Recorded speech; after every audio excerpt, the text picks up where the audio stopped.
The story of the Akutan Zero begins not on that foggy June morning in 1942, but years earlier in the design rooms of Mitsubishi Heavy Industries in Nagoya, Japan. The Zero was born from an impossibly demanding specification issued by the Imperial Japanese Navy in 1937.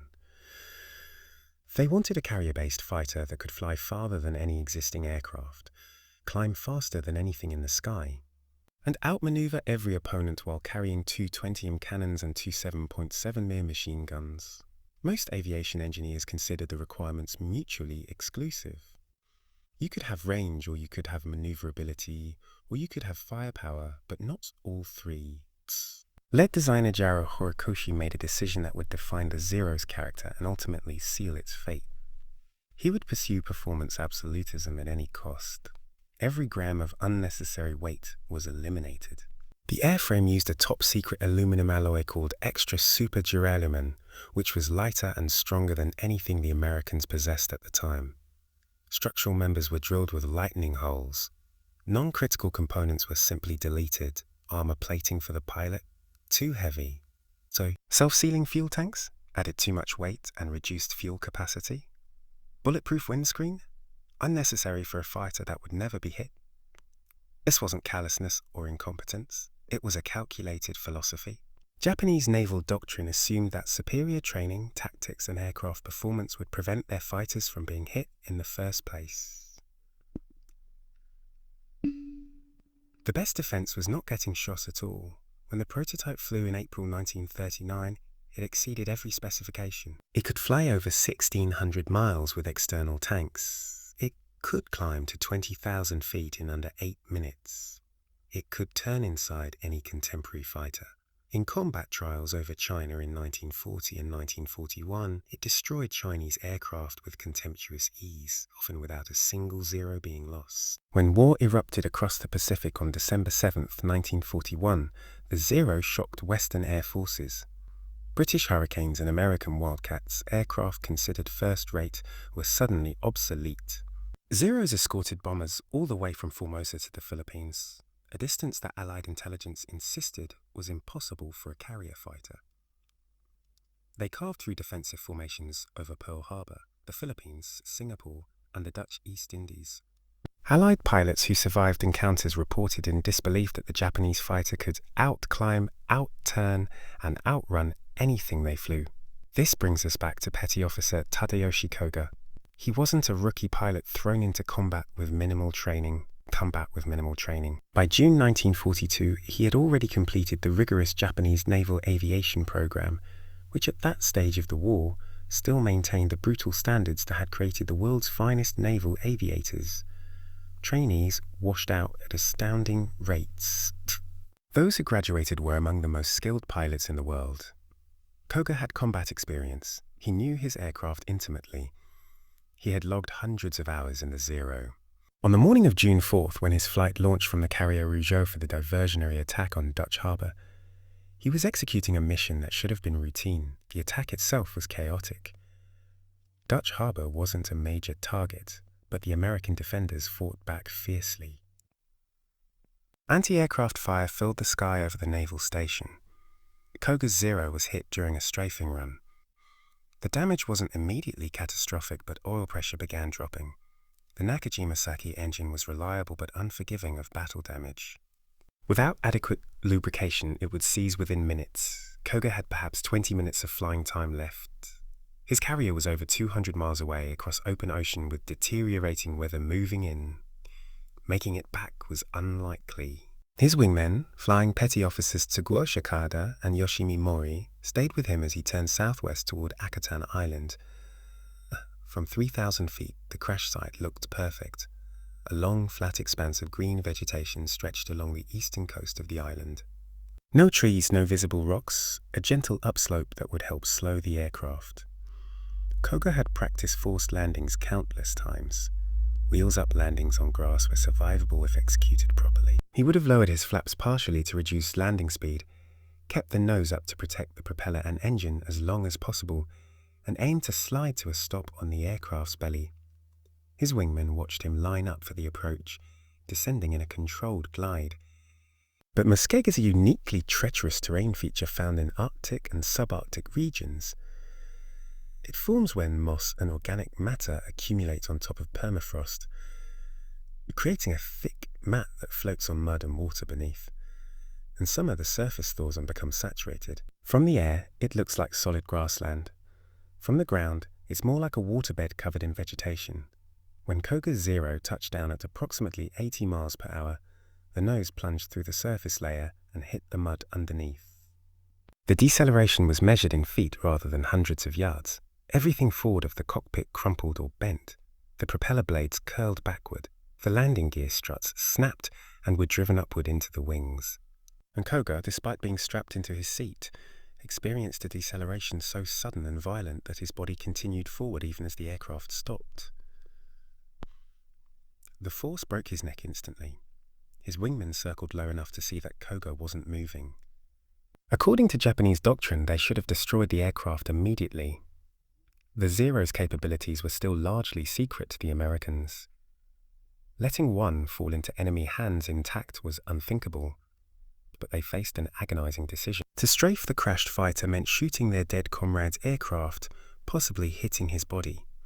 They were already low on fuel after the combat and the long flight. The weather was deteriorating. They made a judgment call that would haunt Japanese naval aviation for the rest of the war. They assumed the crash had damaged the Zero beyond usefulness. They assumed American forces would never reach this remote island before weather, and time destroyed the aircraft. They turned north and headed back to their carrier. Both men survived the war, but the decision to leave Koga Zero intact would weigh on them forever. For 5 weeks, the Zero sat in the Muskeg, gradually settling deeper as summer progressed. The fuselage tilted at an angle with the tail pointed skyward. Rain filled the cockpit. Birds nested in the engine cowling. The marshy ground cushioned and preserved the airframe in ways that solid ground never could. If Koga had crashed on rock or hard dirt, the Zero would have disintegrated. If he had crashed in the ocean, it would have sunk. If he had crashed in forest, it would have been torn apart by trees. The Muskeg, the very thing that killed him, also preserved his aircraft in nearly pristine condition. The American discovery was pure chance. The PBY Catalina crew that spotted the wreck on July 10th was flying a routine patrol pattern. The pilot, Ensign William Vyse, noticed the unusual shape on the beach and circled lower to investigate. When he realized what he was seeing, he marked the coordinates and radioed the sighting to Dutch Harbour immediately. The report went up the chain of command with extraordinary speed. Within hours, Admiral Robert Theobald, commander of the North Pacific Force, authorized a recovery operation. By July 12th, a recovery team was being assembled. The urgency was driven by weather concerns and the possibility that Japanese forces might return to either recover or destroy the aircraft. The salvage operation was a masterpiece of improvised engineering under brutal conditions. The team included mechanics, engineers, a structural specialist, and armed security in case Japanese forces appeared.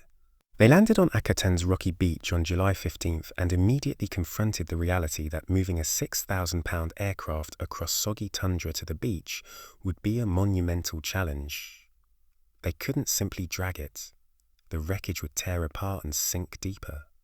They had to construct a road as they went, laying down wooden planks and metal matting to distribute the weight. Every piece of material had to be brought from Dutch Harbour by boat. But the first priority was removing Koga's body.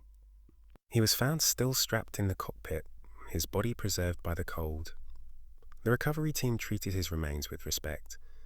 They buried him near the crash site with a simple wooden marker. This wasn't mere sentimentality. Professional military personnel understand that today's enemy might be tomorrow's ally, and that treating enemy dead with dignity reflects on your own honor. Koga was buried in his flight suit with his personal effects removed for later documentation. With the cockpit cleared, engineers could assess the aircraft's condition. The structural integrity was remarkable. The wings could be unbolted at the attachment points. The fuselage, despite the bent propeller and collapsed landing gear, was largely intact. The engine had mud forced into every crevice but hadn't seized. Most incredibly, the cockpit instruments were complete and undamaged. The gun sight was intact. The radios were present. Even the pilot's handbook was still in its storage compartment, though waterlogged. This wasn't just a crashed aircraft. It was a complete intelligence package. The salvage crew worked 18-hour days in conditions that ranged from merely miserable to dangerous. Aleutian weather is violently unpredictable. Clear skies can become zero visibility fog in minutes.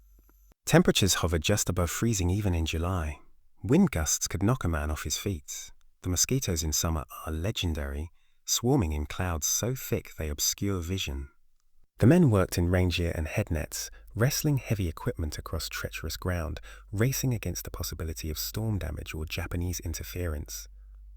By July 19th, they had built a makeshift roadway to the beach and used cables and muscle power to drag the Zero to the water's edge. The wings were removed and packed separately. The fuselage was carefully loaded onto a barge. On July 20th, the USS St. Mihiel received the cargo and set course for Dutch Harbor. The entire recovery operation had taken 6 days. It was a remarkable achievement in hostile terrain and demonstrated how seriously the American military took this opportunity. At Dutch Harbor, the Zero was cleaned, photographed, and prepared for shipment. The level of security was unprecedented. Guards were posted around the clock. Personnel who worked on the aircraft signed non-disclosure agreements. Even the cargo manifests were falsified to hide what was being transported. In early August, the Zero was loaded aboard a cargo ship bound for Seattle, then transported by rail to San Diego. Every mile of the journey was classified. The aircraft arrived at Naval Air Station North Island in late August 1942. North Island was the perfect facility for this work. It was home to some of the Navy's most experienced engineers and test pilots. The base had extensive repair facilities, wind tunnels, and secure hangar space. Lieutenant Commander E.D. Sanders, who would lead the evaluation, was himself a fascinating character. He had logged thousands of hours in carrier aircraft. He understood both the engineering and tactical implications of what they had captured. He handpicked a team of mechanics and engineers who could be trusted with the secret and who had the skill to restore a completely foreign aircraft with no manuals, no spare parts, and no factory support. The restoration work revealed Japanese manufacturing techniques that surprised American engineers. The quality of workmanship was exceptional. Rivet lines were perfect. Welds were flawless, but the materials themselves revealed Japan's strategic vulnerabilities.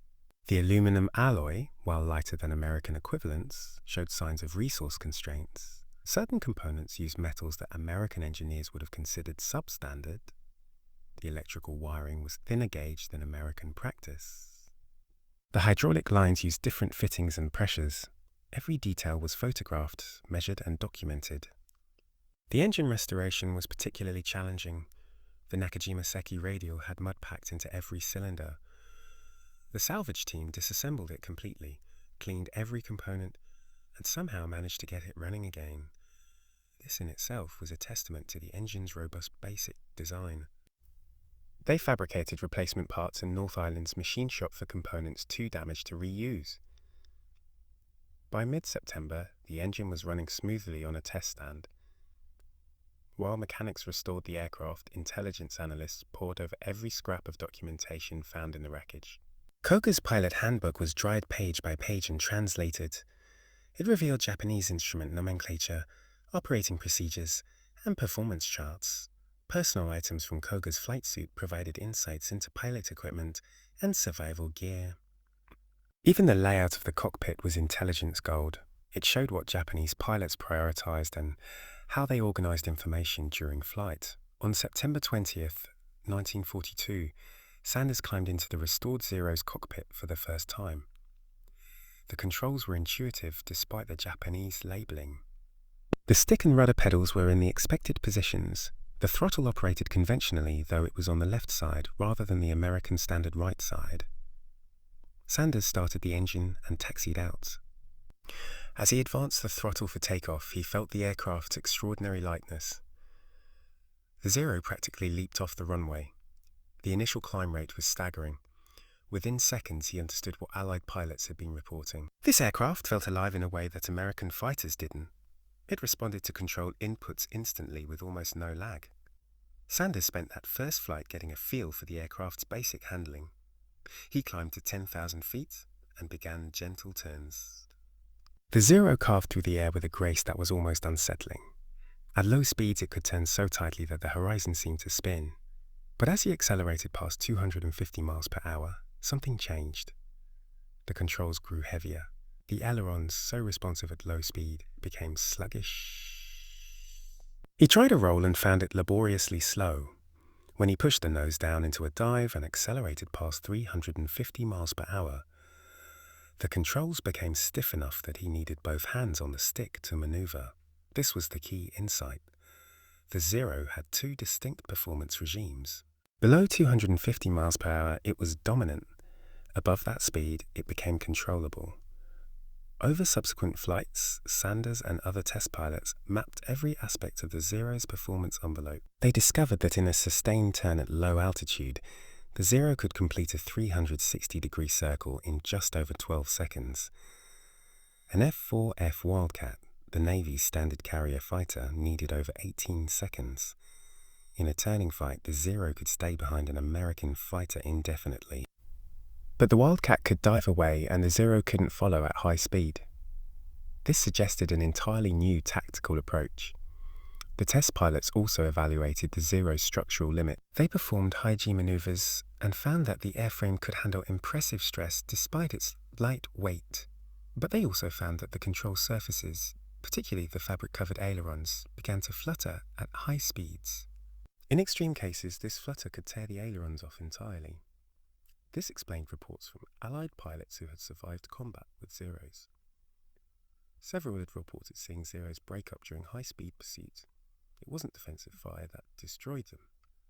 It was structural failure caused by exceeding the aircraft's design limits. The vulnerability assessment was equally revealing. Test firings against Zero components showed that the thin aluminum skin provided almost no protection. A 50 caliber armor-piercing round punched through both sides of the fuselage with barely any deformation. The fuel tanks, when struck, leaked profusely. Tracer rounds ignited the fuel almost instantly. The lack of self-sealing meant that even minor damage could prove catastrophic. A fighter that could survive being hit multiple times versus one that would burn from a single hit represented a fundamental philosophical divide in aircraft design. Sanders compiled all of this into a comprehensive report that was immediately classified top secret and distributed to fleet commanders and squadron leaders across the Pacific. The report was remarkably clear and actionable. It told pilots exactly how to fight the Zero and win. Never dogfight at low speeds. Use altitude to your advantage. Make high-speed slashing attacks from above or behind. If forced into a maneuvering fight, use vertical tactics rather than horizontal turns. Exploit the Zero's poor high-speed handling. Aim for the fuel tanks located in the wings and behind the cockpit. The report transformed the Zero from an invincible mystery into a well-understood opponent with exploitable weaknesses. Training commands immediately incorporated these findings. At Reamfield near San Diego, the captured Zero was demonstrated to hundreds of pilots rotating through advanced training. They watched it fly. They studied its maneuvers. They mock-fought against it in F-4F Wildcats and F-6F Hellcats. The mystique evaporated when pilots could watch a Zero struggle through high-speed rolls or labor through dives. It became just another aircraft, exceptional in some ways, vulnerable in others. The impact on American aircraft design was equally profound. Grumman, which was already developing the F-6F Hellcat, received detailed performance data from the Akutan Zero and refined the design accordingly. They increased engine power to ensure the Hellcat could dive faster than a Zero. They added more armor and larger fuel tanks with self-sealing. They optimized the wing design for high-speed roll rates. When the Hellcat entered service in early 1943, it was purpose-built to kill Zeros using the tactics derived from Akutan. The results were dramatic. Hellcat pilots achieved a kill ratio of 19-1 against Japanese aircraft. Out of 6,477 Hellcats built, they destroyed 5,223 enemy aircraft while losing fewer than 300 in air combat. The F-4U Corsair similarly benefited. Chance Vought engineers studied the Zero data and ensured the Corsair's incredible speed and power could be used in boom and zoom tactics. The Corsair became legendary in the Pacific, achieving an 11-1 kill ratio. Marine and Navy pilots flying Corsairs used the lessons from Akutan religiously. They never tried to turn with Zeros. They used their superior speed and diving ability to dictate the terms of engagement.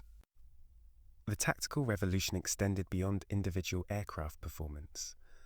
Fighter directors aboard carriers began vectoring American fighters to altitude advantages before engaging Japanese formations. Pilots were taught to maintain speed discipline and to resist the temptation to pursue damaged Zeros into low-speed turning fights. Squadron tactics emphasized mutual support, with pairs of aircraft working together to exploit the Zero's weaknesses. One aircraft would bait the Zero into a turn while the wingman attacked from a position the Zero couldn't reach without abandoning its pursuit. By mid-1943, the transformation was visible in combat statistics. In 1942, American pilots generally achieved unfavorable kill-to-loss ratios against Zeros. By late 1943, the ratios had reversed. American pilots were consistently destroying multiple Japanese aircraft for every loss. The Japanese, meanwhile, were flying essentially the same Zero that had dominated in 1941. Improvements were incremental. The fundamental design philosophy: lightweight, high maneuverability, long range, minimal protection, remained unchanged because changing it would have required abandoning the entire aircraft and designing something new. Japan's industrial capacity and resource constraints made that impossible. The Akutan Zero continued flying through 1943 and into 1944, accumulating hundreds of hours of test time. It was demonstrated for every senior officer who visited North Island. It appeared in training films that were distributed fleet-wide. Intelligence bulletins included photographs and diagrams derived from the captured aircraft. It became the most thoroughly studied enemy aircraft of the entire war. In February 1945, the Zero was being ferried from San Diego to Guanacaste Naval Air Station near Washington, D.C. for further demonstrations. During a fuel stop at Watsonville, California, the engine failed on approach. The pilot managed to crash land in a field, but the aircraft was badly damaged. Given that the war in the Pacific was clearly approaching its end and that all useful intelligence had already been extracted, the Navy decided not to rebuild it again. The wreckage was scrapped. The aircraft that had changed the course of air combat in the Pacific ended its life in a California field, far from both the Aleutian island where it was captured and the Japanese carrier it had once called home. Petty Officer Koga's grave on Akutan remained marked by a simple wooden cross until 1947. After the war, when relations between America and Japan began to normalize, the Navy repatriated his remains. He was buried with honor in Tokyo. His family learned how he had died and the extraordinary consequences of his final flight. In Japan, his story is remembered with mixed emotions. The genesis of the Zero fighter stretches back to the mid-1930s, when the Imperial Japanese Navy found itself in a strategic bind that would define its approach to carrier aviation for the next decade. Japan's ambitions in China and the Pacific required projecting naval air power across vast distances, but the technology of the era imposed brutal limitations. Existing carrier fighters had to choose between combat performance and operational range. You could have an agile dogfighter that ran out of fuel 200 miles from its carrier, or you could have an aircraft with decent range that handled like a truck in combat. The Navy demanded both, along with heavy armament, and they wanted it deployed on carriers whose cramped hangars and short flight decks imposed severe size and weight restrictions.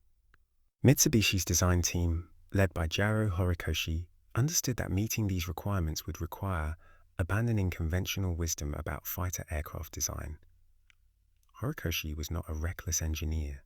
He had designed the A5M Claw, the Zero's predecessor, which had performed admirably in China. But the new specification demanded a quantum leap in capability. The Navy wanted an aircraft that could escort bombers on 8-hour missions, fight at the end of that journey, and return home.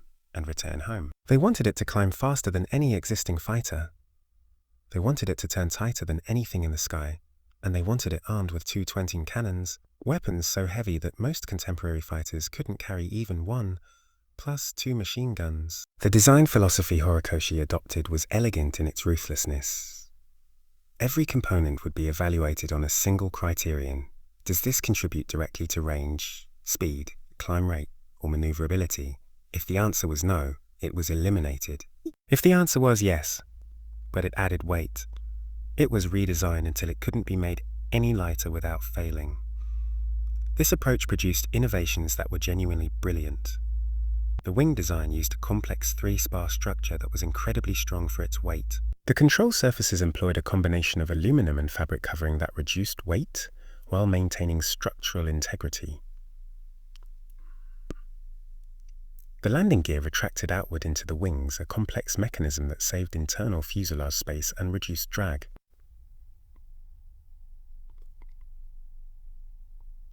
Also produced decisions that would prove fatal. Armor protection for the pilot at approximately 150 pounds. Horikoshi's calculations showed that this weight penalty would reduce range by nearly 200 miles and decrease climb rate significantly. The Navy's doctrine held that Japanese pilots, superior in training and skill, wouldn't need armor because they wouldn't be hit. Enemy fighters would be destroyed before they could threaten the Zero. This wasn't irrational given the context of 1937. Japanese naval aviators were indeed exceptionally well trained. Their performance in China seemed to validate the doctrine. The A5M had dominated Chinese aircraft with minimal losses. Why burden a superior aircraft with defensive measures needed only by inferior pilots? Self-sealing fuel tanks presented a similar calculation. The technology existed. The British were already implementing it, but it came with severe penalties. Self-sealing tanks were heavier than conventional tanks and held less fuel for the same volume because the sealing layers took up space. They also added complexity and cost. For an aircraft designed around maximum range, self-sealing tanks would reduce operational radius by potentially 300 miles or more. Again, the doctrine suggested this was acceptable. If your fighters were so dominant that they rarely took hits, why sacrifice range for protection you wouldn't need? The decision made sense within the framework of assumptions that guided Japanese naval aviation in the late 1930s. The tragedy was that those assumptions, while valid in 1940, would become catastrophically wrong by 1942. The extra super duralumin alloy used in the Zero's construction was itself a marvel and a vulnerability. Developed by Sumitomo Metal Industries, it was a zinc aluminum alloy that was approximately 15% lighter than the aluminum alloys used in American aircraft while maintaining comparable strength in most applications. The manufacturing process was complex and required precise heat management. When properly fabricated, these D components were genuinely superior to anything the Americans had. But the alloy had quirks. It was more brittle than American aluminum in certain temperature ranges. It was more susceptible to corrosion, particularly in the salt spray environment of carrier operations. And critically, Japan's limited industrial capacity meant that SD was in constant short supply. As the war progressed and production ramped up, quality control became increasingly difficult to maintain. When the first prototype Zero flew on April 1, 1939, test pilots reported handling characteristics that bordered on the supernatural. The aircraft responded to control inputs so crisply that pilots initially over-controlled, unused to such immediate response. The climb rate astonished everyone who witnessed it. In combat trials against the A5M, the Zero proved overwhelmingly superior. Mitsubishi had achieved what the Navy demanded, and they had done it within the weight and size constraints of carrier operations. The aircraft entered production as the A6M Model 21, with deliveries beginning in July 1940. The Zero's combat debut came in China in August 1940, when 13 Zeros escorted bombers on a mission deep into Chinese territory. Chinese-American volunteer group pilots, flying I-15 and I-16 fighters provided by the Soviet Union, engaged the formation. The result was a massacre. The Zeros destroyed 27 Chinese aircraft without loss. Over the following months, Zeros compiled kill ratios that seemed impossible. For 30-1, 50-1, reports filtered back to American and British intelligence, but they were largely dismissed as exaggeration or propaganda. Western aviation experts simply didn't believe an Asian power could produce an aircraft superior to European or American designs. This racist assumption would cost thousands of Allied lives in the first 6 months of the Pacific War. The Japanese attack on Pearl Harbor on December 7, 1941, included Zeros in the escort role, though they saw little combat that day because American fighters barely got airborne. But in the Philippines, Malaya, the Dutch East Indies, and across the Pacific Theater, Zeros encountered Allied aircraft in sustained combat for the first time, and the results shattered Allied assumptions about air superiority. At Clark Field in the Philippines, Zeros strafed rows of parked American aircraft, destroying much of the Far East Air Force on the ground. In the air, P-40 Warhawks and P-39 Airacobras, considered modern fighters, were simply outclassed. British Brewster Buffaloes and Hawker Hurricanes fared no better. The Zero could climb above them, dive on them at will, and turn inside them if they tried to dogfight. Allied pilots who survived early encounters reported their experiences with a mixture of awe and terror. The Zero seemed to violate the laws of physics. It could reverse direction in a turn so tight that Allied pilots lost sight of it. It could climb vertically when Allied fighters would stall. It appeared out of nowhere at high altitude where Allied fighters couldn't operate effectively. And its armament was devastating. The 20mm cannon rounds could destroy a fighter with a single hit, tearing off control surfaces or igniting fuel tanks. Pilots who engaged Zeros and survived did so primarily through luck or by breaking off combat and diving away at full throttle. The only maneuver where American fighters had any advantage, the psychological impact was profound. Squadron morale plummeted across the Pacific. Pilots began each mission knowing they were flying obsolete aircraft against a superior enemy. The tactical advice they received was inadequate because nobody understood how the Zero achieved its performance. Was it a super engine, advanced aerodynamics, impossibly light construction? Without hard data, Allied commanders could only offer generic advice. Maintain altitude, don't dogfight, use hit-and-run tactics. But when Zeros could climb to your altitude and turn inside your hit-and-run attacks, what were you supposed to do? What's certain is that Koga's aircraft sustained damage that compromised the oil system. This could have been a direct hit on an oil line, or it could have been fragmentation damage that opened a leak. The Nakajima-Saki engine used a total loss oil system where oil circulated once through the engine and was then vented overboard rather than returned to a reservoir. If the return line was damaged, oil pressure would drop rapidly as oil sprayed out instead of being properly vented. Koga would have seen the oil pressure gauge falling and the oil temperature rising. These were unambiguous signs of impending engine failure. The Saki engine could survive brief periods of low oil pressure, but sustained operation without adequate lubrication would cause the internal components to overheat and seize. He likely had 15 to 20 minutes of power remaining, possibly less if he used high power settings. The decision tree was simple and brutal. Try to make it back to the carrier and probably ditch in frigid water when the engine seized, or find the nearest land and make an emergency landing. Ditching in the North Pacific in June meant survival time measured in minutes before hypothermia rendered you unconscious. Landing on solid ground, even with damage to the aircraft, offered a chance of survival. Akutan Island appeared to offer that chance.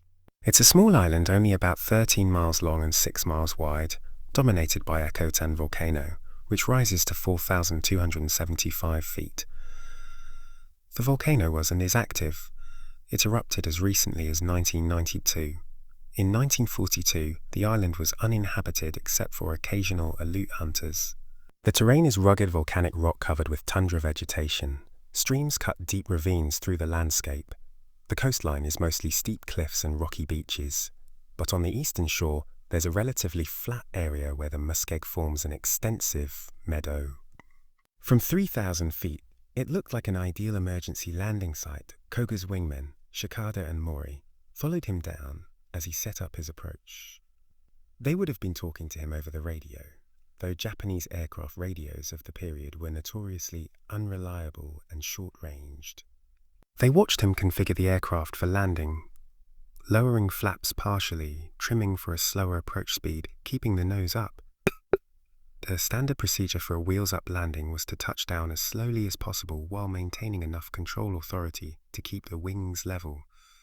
The ideal was to stall the aircraft just as it touched down so that it would settle onto its belly and slide to a stop with minimal forward speed. But Muskeg doesn't behave like any normal landing surface. It's not quite solid and not quite liquid. The surface tension of the vegetation mat can support distributed weight. A person walking carefully might cross it without breaking through, but concentrated force punches through instantly. When Koga Zero touched down, the nose wheel, which was retracted but still protruded slightly below the cowling, hit first. It punched through the surface layer and caught in the mud beneath. The aircraft pivoted forward around that pivot point, driving the nose deeper while the tail lifted. The deceleration was instant and catastrophic. The physics of the impact are worth understanding in detail because they explain both why Koga died and why the aircraft survived in such remarkable condition. When the nose caught and the aircraft pivoted forward, the deceleration force was concentrated at the forward fuselage. The engine, which weighed approximately 1,200 pounds, continued forward with its momentum, compressing the engine mounts and deforming the firewall. The propeller, still windmilling at the moment of impact, hit the mud and the blades curled backward, absorbing enormous energy in the deformation. This was actually fortunate. A rigid propeller would have transmitted more force into the engine, potentially tearing it from its mounts and driving it backward into the cockpit. Koga himself was restrained by a 4-point harness, a relatively sophisticated system for the era. The shoulder straps attached to the seat frame and the lap belt secured him firmly to the seat. But no restraint system of that era could protect against the deceleration forces he experienced. Modern calculations suggest the aircraft went from approximately 80 miles per hour to zero in less than 2 feet of forward travel. That's a deceleration exceeding 100 gs. At that force level, internal organs tear loose from their attachments, blood vessels rupture, and bones shatter. Koga's neck broke because his head, which weighed approximately 10 pounds, suddenly weighed the equivalent of 1,000 pounds as the deceleration force multiplied its mass. The cervical vertebrae couldn't withstand that load. Death was instantaneous. He likely never even felt pain. The trauma was so sudden that his nervous system didn't have time to register it. The aircraft, meanwhile, was cushioned by the very mud that killed Koga.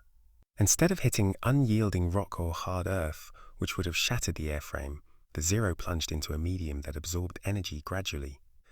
The muskeg compressed under the impact, slowing the aircraft over inches rather than stopping it instantly.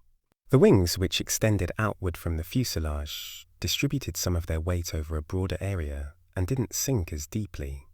The tail, being lighter and further from the impact point, settled gently as the nose burrowed deeper. The net result was an aircraft that appeared badly damaged from certain angles, but was actually structurally sound in most areas. Shikada and Mori circled the crash site multiple times, descending to treetop altitude to assess the situation. They could see the Zero tilted at an angle with its nose buried and tail pointing skyward. They could see that Koga wasn't moving in the cockpit. The question of whether to strafe the aircraft would have provoked intense discussion between them. Japanese doctrine was absolutely never let equipment fall into enemy hands intact. The standing orders were to destroy any aircraft that crashed in territory the enemy might reach. But these orders conflicted with equally strong cultural imperatives about respecting the dead. To strafe the Zero meant shooting at their friend's body. It meant potentially setting the aircraft on fire with him still inside. Both men had trained with Koga. They had shared the carrier's cramped ready room, eaten together, played cards during long patrols. The bond between carrier pilots was profound. They depended on each other absolutely in combat. They also had to consider practical factors. Their fuel was running low after the attack and the flight to Akutan. The weather was deteriorating, with fog banks moving in from the southwest. The longer they remained over the island, the greater the risk they wouldn't make it back to Ryusho. And they probably convinced themselves that the crash had already destroyed anything useful about the aircraft. The nose was crumpled, the propeller was obviously damaged. From the air, how could they know that the wings were still attached, that the cockpit was intact, that the engine was salvageable? They made a decision that seemed reasonable at the time but would prove catastrophic in hindsight. They waggled their wings in a final salute to their fallen comrade and turned north toward their carrier. The Zero sat in the muskeg for 5 weeks. The Aleutian summer brought 20-hour days and temperatures that occasionally climbed into the 50s Fahrenheit, warm by local standards but still cold enough that organic decomposition proceeded slowly. Rain was frequent. The cockpit, which had been torn open slightly by the impact, filled with water. The instruments, many of which were mechanical and not waterproof, should have been ruined. But the cold water actually helped preserve them by preventing rust formation that would have occurred at warmer temperatures. The fabric control surfaces absorbed water and sagged, but the fabric itself, treated with multiple coats of dope during manufacture, was remarkably durable.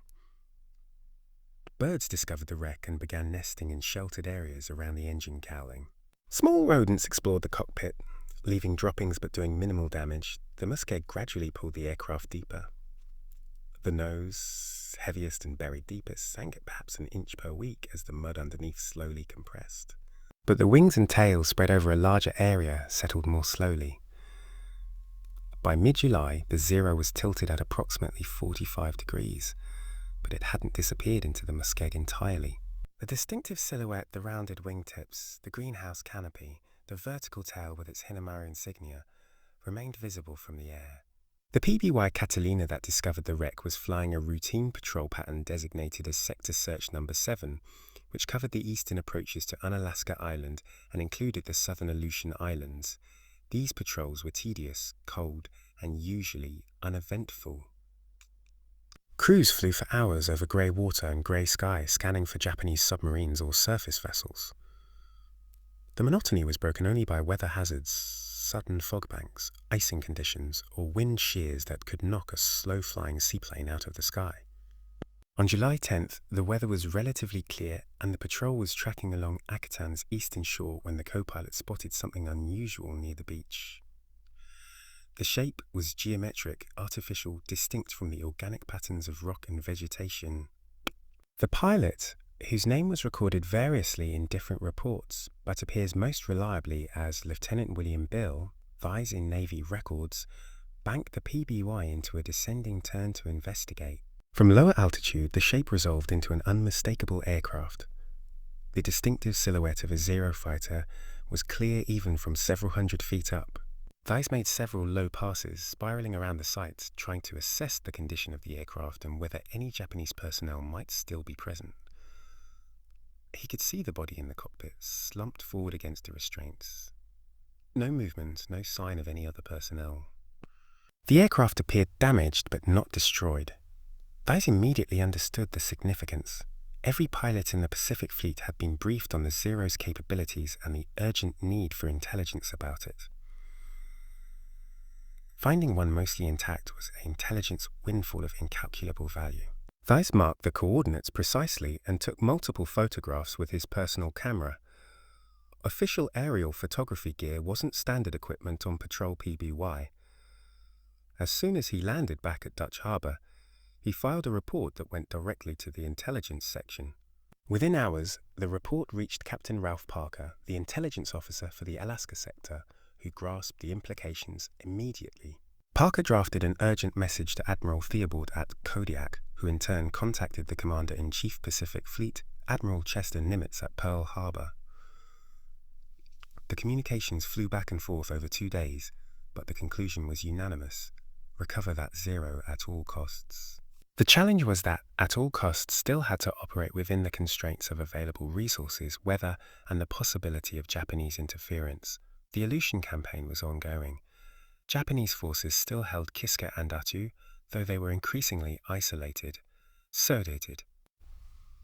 The Japanese combined fleet had been shattered at Midway, but submarines still prowled the North Pacific, and there was always the possibility that Japanese destroyers might raid forward American positions. Any recovery operation would be vulnerable during the days it would take to extract the Zero from Akutan. Security was essential. The operation needed to be conducted quickly before word leaked, or before weather destroyed the wreck. The recovery team was assembled from personnel at Dutch Harbor and consisted of approximately 20 men. The team led was Lieutenant Robert Kearns, a Naval Reserve officer with engineering experience in civilian life. The salvage crew included aircraft mechanics who understood airframe construction, riggers who knew how to move heavy objects with cable and pulleys, and a medical officer to handle Koga's remains. They also brought along a detachment of Marines for security in case Japanese forces appeared, though everyone understood that a squad of Marines would be of limited use if a Japanese destroyer showed up. The equipment they loaded onto landing craft and cargo boats included everything they thought they might need: cutting torches, welding gear, hand tools, cables, pulleys, portable generators, lumber for constructing a roadway, metal matting of the type used for temporary airfield construction, a portable radio for communication with Dutch harbour, tents for shelter, rations for a week, medical supplies, and small arms. They had no idea whether they would need all of it, or whether they'd need things they hadn't thought to bring. Salvaging a crashed aircraft from difficult terrain was challenging under any circumstances. Doing it on a remote, uninhabited island in the Aleutians added layers of complexity. The team landed on Akutan's rocky eastern beach on July 15th, establishing a small camp above the high tide line. The Zero was approximately 800 yards inland across terrain that defied easy description. From the beach, relatively flat, rocky ground extended for perhaps 200 yards. Then the tundra began, a thick carpet of moss, lichen, low shrubs and grasses that covered the uneven ground beneath. Walking across it was exhausting. Each step sank into the vegetation 6 inches or more. Hidden rocks turned ankles. Small streams cut gullies that weren't visible until you were about to step into them. And all of this was wet, not muddy exactly, but saturated. Water oozed up around every footstep. The team's first objective was reaching the wreck and assessing its condition.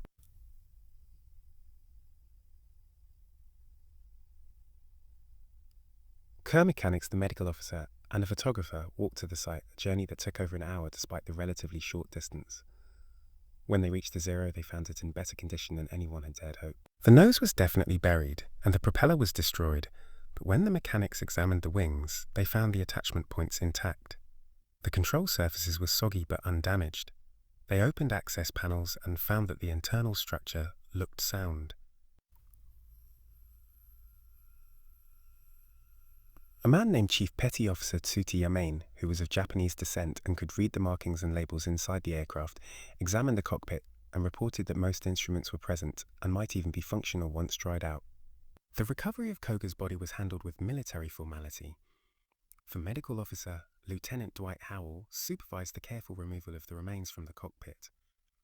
Koga's body was in reasonable condition despite the 5 weeks that had passed, preserved by the cold. His flight suit, helmet, and personal effects were removed and carefully inventoried. Among the items were a photograph of what was presumed to be his family, a small notebook with personal writings, his identification tags, and a letter. These items would later be turned over to intelligence for translation and analysis, but first they were documented as personal effects of a fallen enemy combatant. The burial site was selected on high ground, approximately 100 yards from the crash site. The Marines dug a grave in the rocky soil, hard work that took most of an afternoon. Koga was buried in a simple wooden coffin constructed from lumber the team had brought for other purposes. Lieutenant Howell read a brief service. A wooden cross was erected with Koga's name and rank carved into it. The gesture might seem surprising, showing such respect to an enemy combatant, but it reflected the military culture of the time. Professional soldiers respected fallen enemies, understanding that they too were serving their country. There was also a practical consideration. If the war ever ended and relations normalized, treating enemy dead respectfully would be noted and might influence how American dead were treated by the Japanese. Finally, some of the men in the recovery party were religious, and they believed proper burial was a moral obligation regardless of nationality. With Koga buried, the team turned to the monumental task of moving the Zero to the beach. The initial surveys were discouraging. The aircraft weighed approximately 6,000 pounds fully loaded, perhaps 5,500 pounds now that much of the fuel had leaked out and Koga's body had been removed. But moving even 5,000 pounds across waterlogged tundra wasn't simply a matter of hooking up cables and pulling. The Zero would sink deeper with every yard they dragged it. The wheels were retracted and couldn't be deployed. The landing gear had collapsed on impact. Simply pulling its nose first would tear the already damaged front section apart. The solution required constructing a roadway as they went. They started at the beach and worked inland, laying down a path of lumber and metal matting wide enough for the Zero's wingspan. The metal matting, pierced steel planking designed for temporary airfield construction, worked well on the relatively firm ground near the beach, but on the muskeg it sank unless supported by lumber underneath. They created a sandwich of logs, planks and matting that distributed weight over a broader area. The work was backbreaking. Each section of matting weighed over 100 pounds. The lumber had to be carried from the beach in loads that exhausted men after just a few trips. And as they worked, they were plagued by weather and insects. Aleutian mosquitoes are legendary among anyone who has spent time there. They emerge in summer in clouds so thick they can obscure vision. They're not deterred by wind. Repellent helps but doesn't eliminate them. The recovery crew worked in head nets and heavy clothing despite temperatures in the 50s, preferring to sweat rather than be eaten alive. The irony of being driven to distraction by mosquitoes while engaged in one of the most significant intelligence operations of the Pacific War wasn't lost on the men, but it didn't make the experience any less miserable. By July 18th, the roadway reached the Zero. The next challenge was attaching cables and actually moving the aircraft without tearing it apart. The structural hard points on the Zero, the places where you could attach cables without damaging the airframe, weren't obvious to American mechanics unfamiliar with Japanese construction techniques. They examined the wing attach points, the engine mounts, and the internal structure visible through opened access panels. Eventually they decided to attach cables to the main wing spar, where it joined the fuselage, the strongest part of the airframe. They rigged a pulley system that distributed the pulling force across multiple attachment points. The actual movement began on July 19th. A portable winch, powered by a small gasoline engine, provided the pulling force. Men positioned along the length of cable guided the aircraft and prevented it from sliding sideways off the matting. The progress was measured in yards per hour. The nose, buried deepest, had to be levered and pried as they pulled, with men using crowbars to break the suction of the mud. Every 20 or 30 feet, they had to stop and reposition the matting, moving sections from behind the aircraft to in front of it, essentially building a moving platform.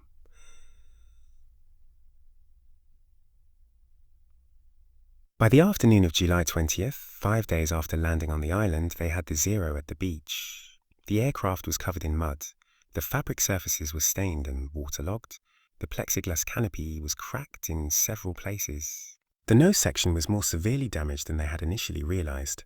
The firewall wall was buckled, and the engine had been driven back slightly from its mounts. But the wings were intact. The tail surfaces were undamaged. The fuselage was structurally sound. It was infinitely more than they had dared hope for when the operation began. Loading the Zero onto the barge required removing the wings to reduce width and weight. The wing attachment points on the A6M were designed for relatively easy removal to facilitate maintenance and storage aboard carriers with cramped hangars. The mechanics unbolted the wings and carefully lifted them clear with a portable crane they had brought.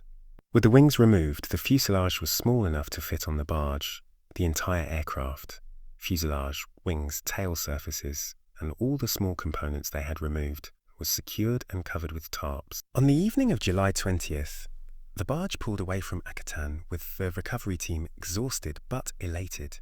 They had accomplished something that would have seemed impossible a week earlier. The voyage to Dutch Harbour took most of a day, wallowing through swells that made everyone aboard seasick. The Zero, lashed to the deck, survived the journey without additional damage. At Dutch Harbour, the aircraft was transferred to a secure hangar where intelligence personnel and senior officers came to see it in person. The mud was washed off, revealing the overall light grey-green paint scheme and the red Hinamaru national insignia on the wings and fuselage. Closer inspection showed factory data plates, serial numbers, and stenciled instructions in Japanese characters. Every detail was photographed from multiple angles. The instruments were removed from the panel and packed for separate shipment to ensure they wouldn't be damaged in transit. The decision was made to ship the Zero to San Diego rather than attempting any detailed analysis at Dutch Harbour, which lacked the facilities and expertise for a thorough evaluation. The aircraft was created for transport with extraordinary care. The fuselage was placed in a wooden frame that supported it without putting stress on damaged areas. The wings were individually crated. Every small component, instruments, radios, guns, ammunition, was carefully packed and labelled. The crates were marked as aircraft parts with no specific identification, and armed guards were assigned to accompany the shipment at every stage of its journey. The Zero travelled by ship from Dutch Harbour to Seattle, then by rail to San Diego, arriving at Naval Air Station North Island in late August. The transcontinental rail journey took a week, with the cargo switching trains multiple times to avoid delays. At each transfer point, guards maintained watch to prevent theft or sabotage. The security might seem excessive, but the value of the cargo was literally incalculable. Intelligence coups of this magnitude were rare enough that taking every possible precaution was justified. North Island in 1942 was a hub of naval aviation activity, with multiple squadrons operating from the field, extensive maintenance facilities, and a test and evaluation section responsible for assessing new aircraft and equipment. The base had secure hangars that could be isolated from normal operations, allowing the Zero to be worked on without every person on the base knowing about it. Lieutenant Commander Eddie Sanders, who would lead the evaluation, was known throughout the Navy as one of its finest test pilots. He had accumulated thousands of flight hours in everything from biplanes to the latest carrier fighters. He was also meticulous and analytical, traits essential for this mission. He wasn't being asked to simply fly the Zero and report his impressions. He was being asked to scientifically evaluate its performance across every flight regime and identify exploitable weaknesses. Sanders assembled a team of approximately 15 people, mechanics, engineers and aerodynamicists from NUCA, the predecessor to NASA, an armament specialist and several other experienced pilots who would fly evaluation missions.